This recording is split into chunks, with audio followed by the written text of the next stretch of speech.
Well, good afternoon, friends. Mark Holmes here, and of course, with my buddy Cowboy Joe Boo, as well as Joe Bear in the house. And as always, I want to thank you all for watching, commenting, subscribing, and being part of the Joe Boo Sports Report. Without you guys, as well as you ladies, you know that this literally, and I mean literally, does not work. So let's get open for business here, and let's wake up those football gods.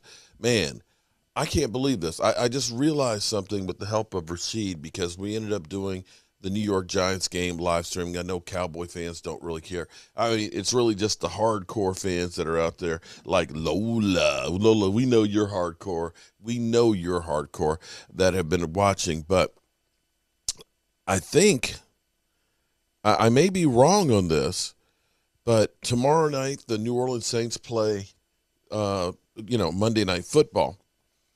We started on Thursday night watching the Eagles. We live streamed during that one. We ended up doing the Washington game on Friday night, live streamed that one. We did the Cowboys game last night, Sunday night. We did the Giants today. And if we do the New Orleans game Monday night, that's 5 days in a row that we will have had football and live streams. 5 days in a row. Do you understand what I'm saying? I don't know that there's ever been 5 days in a row with football. And I don't think, this will be my fifth one. If I do it tomorrow, this has got to be a record. It's got to be a record of football because I'm sitting here thinking during the regular season, you don't have games on Friday and Saturday night, back to back. I know late in the season we'll have Saturday and Sunday and Monday night games. I think the second to the last weekend. And then you have a Thursday night game, but I don't think you have a Friday night one. I know we had a Wednesday night game last year because of COVID, and they had to shift it around. But I think Jobu Sports will, it's got to be a YouTube record that will have live streamed 5 NFL games in 5 separate days live. Do I need to drop the mic? So with your help, tomorrow night we will be breaking records. And I'm hoping that our Dallas Cowboys will break some records this year too. Let me first say shout out to Micah Parsons. Listen, it's preseason, okay? The Giants ended up losing 17-13 in the preseason game. Again, I'm not going to kill the Giants for losing that game because they didn't do what the Eagles did, which was throw up all over themselves. They went out there. They didn't play Daniel Jones. Why Daniel Jones isn't playing? And if anybody says to me that Dak Prescott got to play in preseason, and here it is, Hurts isn't playing, Daniel Jones isn't playing, okay? That these guys, that you can't tell me that it's okay for them not to play, but Dak's got to play, then I'm going to tell you you're full of shit. Daniel Jones, Danny Dollar Store, Danny, brother, can you spare a dime? He needs to be playing. Oh, I forgot. Rashid said that why did we draft a wide receiver that all the receivers are hurt? He's like, they ain't got nobody to throw to. So regardless of it, it's about getting work done and things, okay? Forget about the outcome. At least look halfway decent. So Cop Pizzle, sorry about that imitation of you today. I scared my dogs. I scared my dogs when I pulled out the whistle, okay? But shout out to you. You still know, you know you're my man. Yeah, okay. And we getting the belt back. Just saying. Get a shipping box ready to ship that thing back here. All right, so interesting news. Again, this is a small sample size to what we've had. But thus far, Micah Parsons has graded out best run-stopping linebacker thus far in preseason. And that's with a minimum of 13 snaps. Now, again, not all linebackers are playing. But you got to look and say, okay, at least he's not at the bottom of that. He's at the top of the list. And you see already, he is becoming an absolute positive beast out there. He's still saying, they're still holding me back. They're still holding me back. And, I really want to get out there and show some things and really get released. And it kind of reminds me of, if you guys have seen the movie Mad Max, I know you've seen Mad Men, the original one. But they had the guy with the mohawk there. He I don't think he spoke. I think it's basically he just made faces. But they had him like chained up and everything else. And then finally they chopped the chains and let him go off. And he went off, although he did get killed. But I feel like that's Micah Parsons, that he's waiting to be released completely. That Dan Quinn is that guy, with the hockey mask on there, holding him. He's holding him back there. We're saving it for the right time. It's only preseason. We don't want to release you completely yet, okay? But they will. But now, on the other side of the ball, excuse me, on the other side of the ball, the Cowboys did something that was very interesting. What they did is, with the exception of Tyron Smith, Lyle Collins, and and Zach Martin, those guys played their normal spot. Tyron Smith is not coming off the left. He's not. He's going to continue left tackle. Lyle Collins, he's going to play right tackle, okay? And the dogs, they're going to bark. They're going to bark when they see mama, okay? But here's where it's interesting. And some of y'all say, oh, man, is Tyler Badish about to lose his position? Because they got Connor Williams playing a lot. Because what you might not have realized last night, that Connor Williams had more snaps. He had more snaps at center than Tyler Badish did. Whoa, dude. You're kidding, dude. Oh, my God, Connor Williams, he's going to be playing center. Well, here's the thing. He's not taking the spot. He's not. Because what the Cowboys did last night was actually really, really interesting.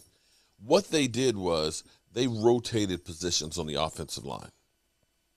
Brandon Knight had 45 snaps last night. He had 38 of them at right guard, and he had 6 of them at right tackle. Connor McGovern had 39 snaps at left guard and 3 snaps at right. Ty Nsekhe, 16 snaps at left tackle and 22 snaps at right tackle. And then we had, I'm trying to see, where's Terrence Steele? Terrence Steele, he played 36 snaps at left tackle and 17 at right. He actually played more snaps on the line than anybody else at 53. And so what the Cowboys are trying to figure out or trying to learn is being able to plug the holes with the best 5 guys out there. The reality is Tyler Badish is the only true center that's on the offensive line. Now, I will say Connor McGovern has played some center in college. For whatever reason, they're not putting him out at center. They would rather teach Connor Williams to play center, because I think the thought is Connor McGovern may be a better guard than he is center, that if we do lose Tyler Badish, we'll move Connor Williams to center because he's been out there with more experience and knows the calls better than, say, Connor McGovern won't. Connor McGovern has to start out. They figure if he's going to be a wide-eyed guy because he's only got a few starts under his belt, better for him to be the guard and not to be the general to call this out. But Connor Williams has experience of being out there for several years, that he's better suited to not be wide-eyed, to be kind of relaxed and chilled. And what this is about is, if you lose somebody, and invariably we will lose somebody on the offensive line, is to be able to put the best player out there, the best group of 5, and to give guys experience all the way across. Some people don't like Terrence Steele. They're like, don't ever let Terrence Steele play again. But Terrence Steele has already weathered the storm better, having gone through last year in those 13 starts. You look at Terrence Steele and say, well, he wasn't Chaz Green. He's already done better than Chaz Green. And by getting him all those snaps, you're getting him more experience and can be a swing tackle for you. So if you lose Lyle Collins or Tyron Smith, they can step in for you. And this, excuse me, this across the board is dealing with future injuries. Last year, we were not prepared for it. To have lost Lyle Collins before the season even started put a major hole in it. To lose Tyron Smith 2 weeks into, the season on top of it, they weren't prepared. At least Brandon Knight and Terrence Steele have experience now as your tackles. Ty Nsekhe, who hasn't been great, has actually starting experience from being at Washington as well as another team. And so they are definitely better suited now to handle an injury than they were last year. Let's hope that we don't, because ideally you want Connor Williams out there at guard and Zach Martin at the other guard. You want Tyler Badish as your starting center, and you want Lyle Collins, and you want Tyron Smith. That's ideal. And by the time week 14 comes here, we need all those guys to be healthy to deal with that Washington front.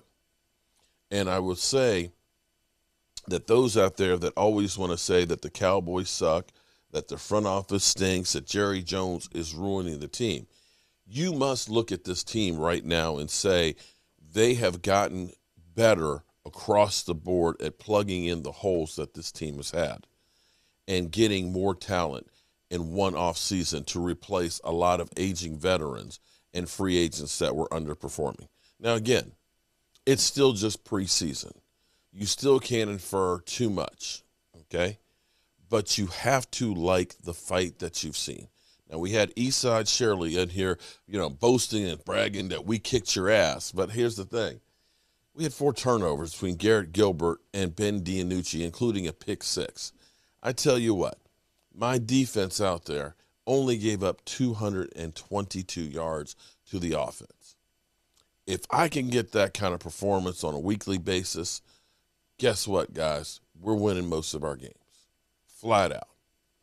Now, we'll see when teams put their whole teams together and on the field. When they start trying to game plan and attack your weaknesses and things, it will be a different ball of wax. But thus far through preseason, I am enjoying what I am seeing. And with that being said, you know the deal.